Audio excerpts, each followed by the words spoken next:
Hola, ¿cómo están? Vamos entonces a dar continuidad a esta propuesta de trabajo, guía de lectura o acompañamiento en esta situación tan especial que estamos viviendo en la Argentina. Vamos a trabajar sobre el texto de Alan Ruquier. El otro día en la clase hice algunas referencias y me interesa reforzar un poco la guía de lectura para que ustedes lleguen bien preparados a nuestro reencuentro en clases. Eh, es un texto introductorio que parte de un título muy interesante, que es el de Extremo Occidente. Eso define para el profesor una idea muy fuerte. Todos sabemos lo que es la cultura occidental, digamos, ustedes lo ven en materias tan importantes como derecho romano, por ejemplo, pero está claro que si bien Europa, digamos, tuvo presencia territorial en todo el mundo, digamos, la posición del profesor Ruki es que hay algunas particularidades que permiten definir a la situación latinoamericana como el extremo desde el punto de vista de la incidencia cultural, política, social y económica de la expansión europea. Básicamente esa condición tiene que ver con revisar las formas de organización social y obviamente vamos a hacer mucho hincapié en las cuestiones institucionales. Claramente, digamos, la cuestión de la definición del concepto de América Latina está pensada en términos de la diferenciación que hace el autor con el proceso de colonización en Estados Unidos, donde la homogeneidad de esa colonización se da por la presencia norteamericana en el territorio, definida con una colonización del este hacia el oeste, con la utilización de mano de obra esclava y sin ningún tipo de interacción con la población originaria de ese territorio. Por contradicción o por diferencia, en América Latina ese proceso está dado en términos de un mestizaje que se da entre la población europea y la población originaria.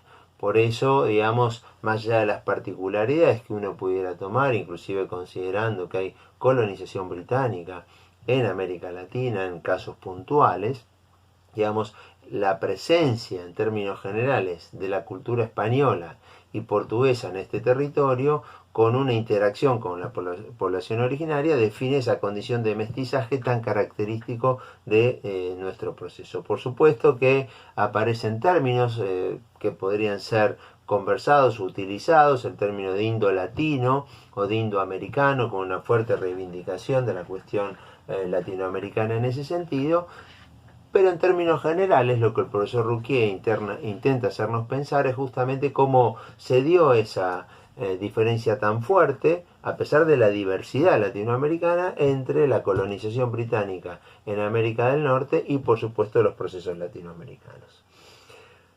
Reconociendo estas ambigüedades, lo que el profesor Ruquier plantea es la utilidad del término. La utilidad del término para comprender procesos generales. Hay textos que se dedican a un caso puntual, a explicar el proceso de colonización y conquista del territorio en la Argentina. Pero el término aquí nos sirve para trabajar en términos generales y comprender esa diversidad. ¿Cuáles son los aspectos que para el profesor Ruquier resultan importantes de comprender en función de esta condición? La primera, sin ningún lugar a dudas, es la presencia de la religión, digamos, ¿no? La cultura católica, apostólica y romana, con una presencia fundacional en nuestros territorios y con lo que esto implica. Tomo un ejemplo que es muy interesante, que es que al cumplirse lo que se define como los 5 siglos de la presencia europea en el territorio americano, en general en nuestras sociedades eso se tomó como un festejo, digamos, definiendo esa condición. Y además cita, por ejemplo, a Brasil como la nación con mayor cantidad de católicos en el mundo, digamos. Y además define el carácter cultural europeo desde el punto de vista de nuestros procesos de formación, utiliza o recorre caminos vinculados, por ejemplo, a la arquitectura o las formas de organización social, etcétera, que dan cita a esa referencia. El texto, digamos, intenta explicar los 3 siglos de dominación europea, digamos, entre el 1500 y el 1800, esos 3 siglos de dominación estable en territorio americano de la presencia europea, y por supuesto va a ser trabajo de la materia y de nuestro próximo encuentro, explicar ese proceso de ruptura. Pero en términos generales, lo que vamos a definir son las características centrales de esa etapa, que sin entrar en apreciaciones personales en este momento, está claro que hay una colonización exitosa. No estoy diciendo con esto que es algo bueno para la sociedad, estoy diciendo que hay un éxito en ese proceso porque la presencia europea se ve claramente consolidada en esa etapa. Por supuesto que hay algunas características generales que permiten definir esa presencia europea en el orden social y económico. En los aspectos económicos, el profesor Roqué hace especial referencia a la concentración de la tierra. La concentración de la tierra en pocas manos y la transformación de nuestros modos de producción en lo que denomina latifundios o las facendas en el caso de la presencia portuguesa en Brasil, definen esa condición de enormes concentraciones para el control del territorio y los sistemas productivos. Al mismo tiempo, y ya digamos pasado los procesos de ruptura, va a marcar los contrastes que existen en términos territoriales con zonas de mucho desarrollo y de mucho intercambio con el exterior y zonas más vinculadas al interior profundo con enormes dificultades para producir esos procesos, a los que denomina zonas atrasadas. El atraso en términos, por supuesto, de la integración al mundo moderno o a la economía capitalista, que es lo que define en términos generales la condición alrededor de ese concepto. Un dato muy interesante también es, para el profesor Roqué, la diversidad de nuestros espacios territoriales. Es decir, grandes naciones, cita el caso de Argentina, de Brasil especialmente, de México, con pequeños territorios que también son estados nacionales. El caso más emblemático es el caso de Centroamérica, donde se habla de un mosaico de ciudades transformados en estados nacionales. Estas circunstancias definen claramente una situación donde no hubo ni hay parámetros específicos para definir qué es o qué debería ser un Estado nacional. Tiene más bien que ver con la comprensión de fenómenos individuales, como las élites locales definen la posibilidad de la concreción de un proyecto territorial, la falta de cooperación, cierta tendencia a construir un vínculo más con el mundo que hacia dentro del territorio, que no hacia una integración o una cooperación, sino una integración en términos del desarrollo de los puertos con Europa. Y esto es muy importante en términos del desarrollo del territorio. Al mismo tiempo, digamos, se reflejan condiciones que tienen que ver con la relación de la región luego de la pérdida de presencia en términos internacionales de Gran Bretaña con Estados Unidos. Toda esta parte va a ser retomada claramente por nosotros en la unidad 3 y es solamente una introducción a un proceso lleno de complejidades donde básicamente esa relación está dada en términos de un conflicto político, inclusive con intervenciones muy fuertes por parte de Estados Unidos en territorio, sobre todo en la zona de geopolítica importante para Estados Unidos, como es por supuesto la relación con México y con toda América Central. También aparece en el texto una interpretación antropológica y sociológica del concepto de América Latina. La primera de ellas citando al famoso antropólogo Darcy Ribeiro, donde hace referencia a las condiciones de los grupos humanos que se van desarrollando a partir de la presencia de los europeos en el territorio. Por supuesto, reconociendo la condición de las poblaciones originarias, los denominados amerindios para Darcy Ribeiro, la presencia de europeos en el territorio y la obra esclava, digamos, que va a aparecer fundamentalmente por la tarea que en eso van a desempeñar portugueses y británicos en el territorio.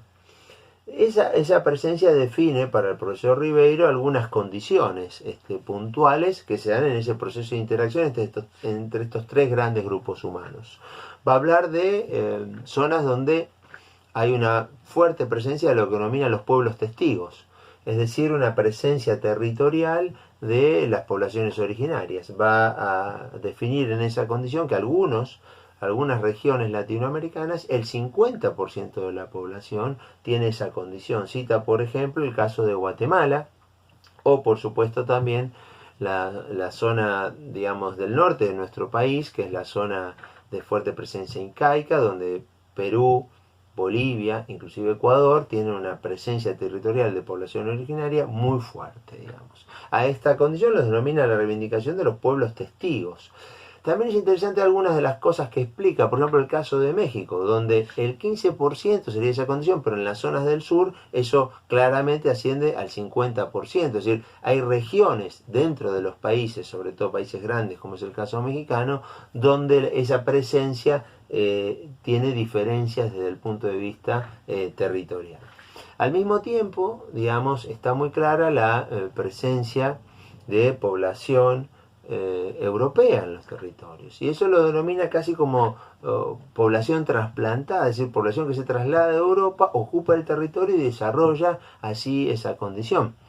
No es que no haya interacción en América Latina, porque siempre lo hubo, pero la presencia europea es muy fuerte en ese sentido. Utiliza dos casos para definir esta condición, que son el caso de Argentina y el caso de Uruguay. Esto de población trasplantada, digamos, es interesante porque marca una hegemonía en las élites políticas vinculada a esa condición. Pero serían estos dos países de América del Sur los que más claramente expresarían esa condición.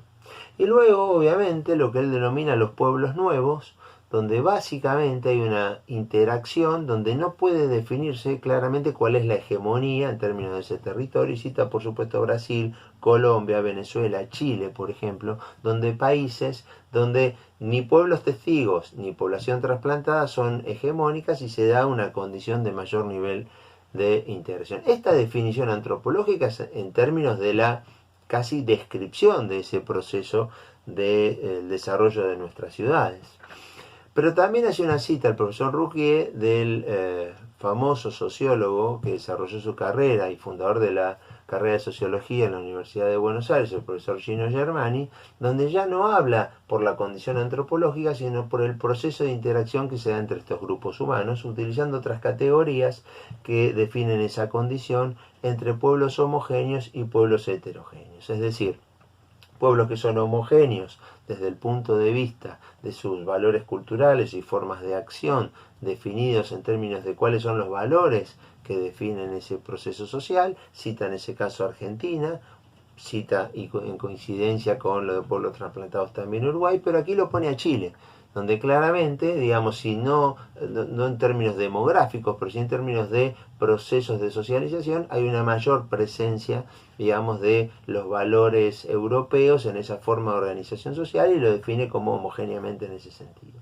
Por supuesto que hay formas heterogéneas y ahí cita claramente, por ejemplo, el caso de Ecuador, de Bolivia y de Perú, como expresábamos antes, donde obviamente hay una convivencia y no necesariamente vinculado a conflictos, pero hay una convivencia entre formas de organización vinculadas a pueblos originarios y formas de organización vinculadas a parámetros más vinculados al desarrollo europeo.